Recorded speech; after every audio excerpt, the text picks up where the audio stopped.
to study architecture in RMIT. So you know, I always wanted to be an architecture, but one day I realized that if you have a business and you run it well, you can make so much more than an architecture.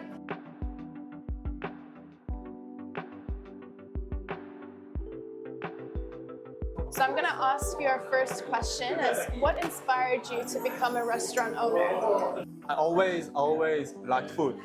I always liked food. I never thought of becoming a restaurant owner. I went through some life crisis that I had to work. Yes. I used to study in RMIT as architecture. So yeah, when I started to work, my first job was in the kitchen. So it's kind of, I fall into it. I never thought one day I would be a restaurant or cafe owner. It's just life. My second question for you is, what does Sergy Boy stand for? Sergy Boy is actually a name of my uncle. Okay. So he helped me a lot in life. He helped me a lot. He held my hand when I was down. So, and he's from hospitality background.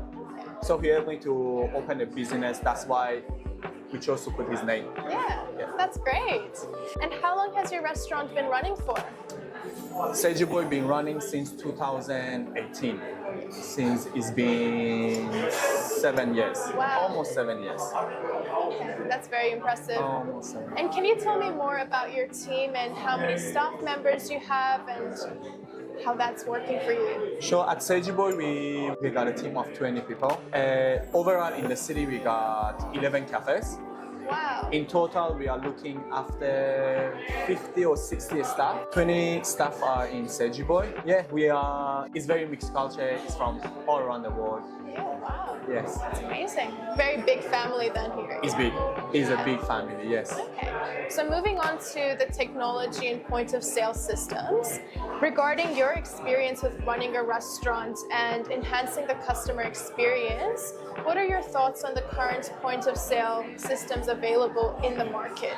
I think I'm not sure, I don't know a lot about the POS and research because we always stick to one company. We are very loyal. Yes. So currently we are using River. River, we are loyal customer. I think I'm happy with our register and our POS system because I see a lot of cafes and restaurants, they start to put the self-service machine. Like, you know, McDonald's, yeah. You go in, you can order whatever you need and then just wait for your food. We don't want to put that here because we like the interaction. We like to talk to the customer service. Yeah. We don't want to turn our cafe to another fast food. Yeah, that's true. I think it's about the culture. Yeah, I think I like the register and POS. I like it old-fashioned. Okay. Because you got the interaction with the customers. And in your view, what would be an ideal POS system that would further improve your efficiency in running the restaurant? I think it is Square. I think Square is really good system. Yeah, I think if I want to change from River to any other POS, I will use Square because you still can interact with the customers and also you have control over your system. Yeah. You can edit, you can modify whatever you need yourself. That's true. Moving on to some industry challenges, I understand that there is some sort of Melbourne hospitality crisis coming with the economic turndown and customer spending decreasing. How are you preparing to tackle these challenges in the future? I'm never prepared. Yeah. I just go with the flow because no matter how prepared you are, if any crisis happens, such as COVID, you can't do anything. But you just have to go with the flow. But you always have to make sure you have enough saving for emergencies. Saving in the business is important.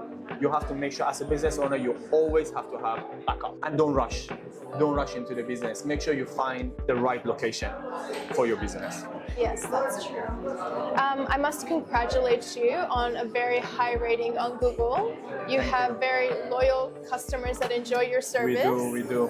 What do you think makes your cafe stand out and people keep coming back? Honestly, of course, I can say is our coffee, but I need to say, first of all, is our team. It's our team and our staff that brings our loyal customer back. Our staffs are very polite, with high manners. They respect everyone. They're very friendly. That's why I think our customers are coming back. That's very true. No matter how good your coffee is, I think that will always stand out. You can serve the best coffee, but if you have no manners, no customer service, I don't think it will go well. Trumps it. Okay, so we're gonna have a rapid fire round. So give me just easiest answers that you can come up with. What do you think is the best cafe in Melbourne besides yours? I don't know. I honestly, there's a lot of good cafes in the city. That's true. It's hard to. There's a lot of good cafes. I don't want to specifically name a cafe because I know a lot of people out there that are doing great job. I know a lot of people out there that are trying their best to have a successful business. So yeah, it's not fair for me to just name one cafe because I also know there's a lot of okay cafes out there, but just because they're big or they got a prime location, they're doing better than others. But I also know a lot of small businesses that they deserve, recognition. Recognition. That's correct. That's correct. Okay. What do you think is the most challenging part of running a cafe in Melbourne? I think it can be the rent. The first thing. For sure. The rents are ridiculous. Yeah.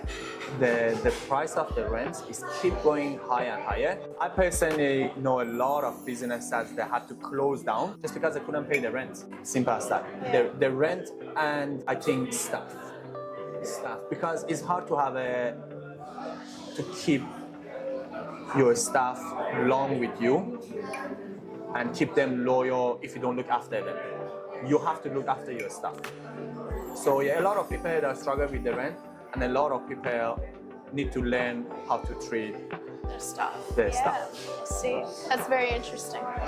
And what do you think is the weirdest request you've ever received from a customer? But coffees are usually when they come and ask for it's not very weird, but it happens a lot when they ask for 8 or 9 sugar in the small coffee. Oh my God. That's it. Wow. Yeah, someone asked for 8 or 9 sugar in the small coffee. I think that's a bit weird. That is a bit strange. Okay, and what's your go-to comfort food?